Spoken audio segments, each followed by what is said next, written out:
যা তোরা ইন্ট্রো দিবি বলছিলি ভিডিওর। হ্যালো ভিউয়ার্স, আজকে কোথায় যাচ্ছি জানো? আজকে যাচ্ছি সারা রাত জেগে জগদ্ধাত্রী ঠাকুর দেখতে। চলো ওই পারে গিয়ে দেখা হচ্ছে তাহলে। ফাইনালি আমরা লঞ্চে উঠে পড়েছি আর এখন বাজে রাত 10:53। পুরো অন্ধকার, একদম ঠান্ডা হাওয়া দিচ্ছে, ভীষণ এক্সাইটেড। কটা বাজে? 10:57। এখনো এত ভিড়, দুটো তিনটে লঞ্চ চলছে এখন, আর সারা রাতে চলবে।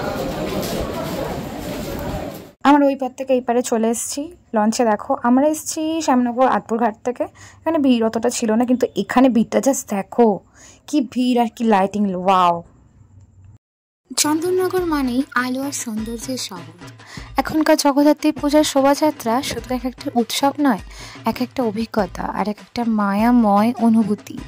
পুরো শহর ঝলমল করে বর্ণিত আলোকসজ্জায়। প্রতিটি গলিতে, প্রতিটি মোড়ে আলো যেন কথা বলে। আর ঠাকুরের শিল্পকলার নিপুণতায় দেখে অবাক হয়ে যায় সবাই। বাজে 11:40 উল্টো হয়ে গেছে। মানুষের এত ভিড়, আনন্দে মুখরিত গোটা শহর। প্রতিটি থিম, প্রতিটি প্রতিমা যেন বলে চন্দননগরের ঐশ্বর্য আর ভালোবাসা আর সংস্কৃতির গল্প। এমন রঙিন শোভাযাত্রা না দেখলে বোঝাই যায় না যে জগদ্ধাত্রী পূজার জাদু ঠিক কেমন। এই ভিডিওতে চেষ্টা করছি সেই মুহূর্তগুলো আপনাদের সামনে তুলে ধরতে। যদি ভালো লাগে লাইক, শেয়ার আর সাবস্ক্রাইব করতে ভুলো না। চলো।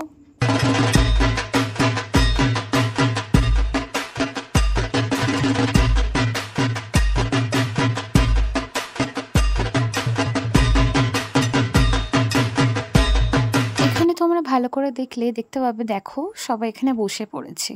আসলে সারাটা দিন, আগের দিন সকাল থেকে তারা লাইট, তারপর সমস্ত শোভাযাত্রার সরঞ্জাম গুছিয়ে ভীষণই ক্লান্ত।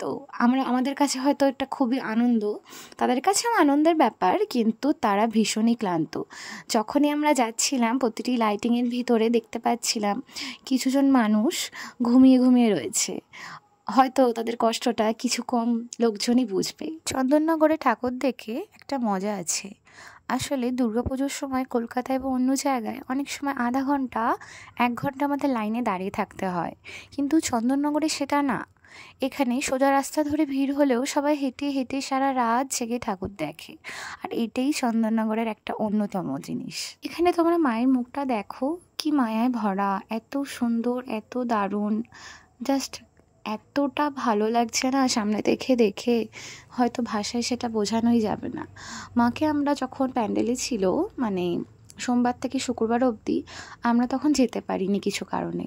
আমরা রাত্রিবেলা আজকে ভাসানের দিন বেরিয়েছি, আর এত সুন্দর আলো, এত সুন্দর আলোকসজ্জা, শোভাযাত্রার দিন, মানে প্রথমবার দেখলাম আমরা, ভীষণই ভালো লাগলো। হয়তো তোমরা কোনোদিন যদি আসতে পারো তাহলে দেখে যেও। হয়তো সারা রাত দেখতে অনেকের বাড়ি থেকেই মানে না বলে, কিন্তু তোমরা ভীষণ আনন্দ করবে। দেখো এখানে আমরা জাস্ট মজা করছিলাম, জানো তো। আগের বারে যখন আমরা দুপুরবেলা বেরিয়েছিলাম, কিছু কারণবশত আমরা ফিরতেই পারিনি। আসলে কারণটা হলো, যখন আমরা লাইন দিতে যাই লঞ্চের ঘাটে, আমরা দেখতে পাই লাইন এগিয়েই যাচ্ছে, লাইনের কোনো শেষই নেই।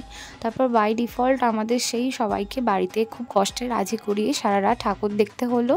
আর বাড়িতে বলা হলো যে আমরা সকালে যখন লঞ্চ পাবো, ফার্স্ট লঞ্চে আমরা বাড়ি ফিরে আসবো। চলো আগের গল্প আর করবো না, এখন এবারের গল্প করি। আর এবারের ঠাকুরগুলো এত মিষ্টি, সারা রাত দেখে প্ল্যান করে দেখে এত ভালো লাগছে না, খুব ভালো লাগছে দেখে।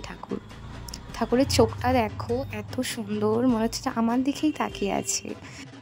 আর আমরা এবারে একটু ওয়েট করব দাদা ভাই আর বৌদির জন্য। এত সুন্দর আলো আর এত সুন্দর শোভাযাত্রার জন্যই চন্দননগরকে আলো শহর বলা হয়। ওরা চলে এসছে আর আমরা দেখা স্টার্ট করে দিয়েছি বাকিগুলো। আমরা প্রায় অনেকগুলো ঠাকুরই দেখে নিয়েছি। এখানে সমুদ্রের ক্যামেরা ধরেছিল, আর এখানে ঢাক বাজছে। আর সুজয় তো ঢাকের আওয়াজ শুনে নিজেকে আটকে রাখতে পারছে না, একটু নাচই শুরু করে দিয়েছিল। ঢাকের আওয়াজ শুনে নাচ করতে মানে কে না চায়। চলো ঠাকুরগুলো এবার পরপর তোমাদের কিছু দেখাই, আরও অনেকই রাত হয়ে গেছে।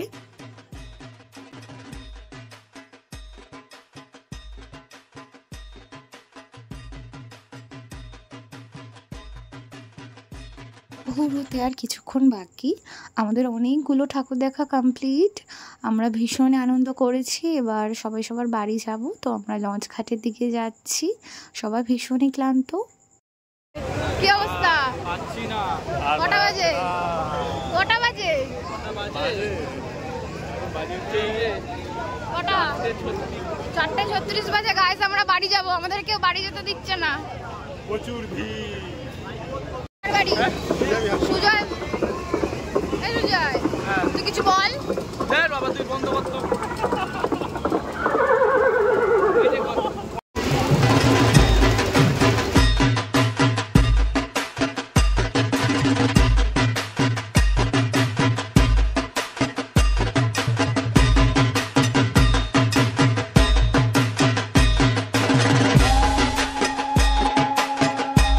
আমরা লঞ্চ ঘাটের দিকে চলে এসেছি।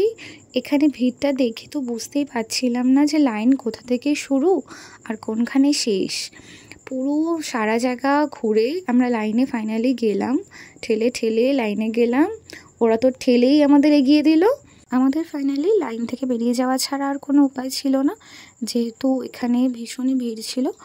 আর ভিড়ের কারণে আমরা লাইনে থাকতে পারলাম না।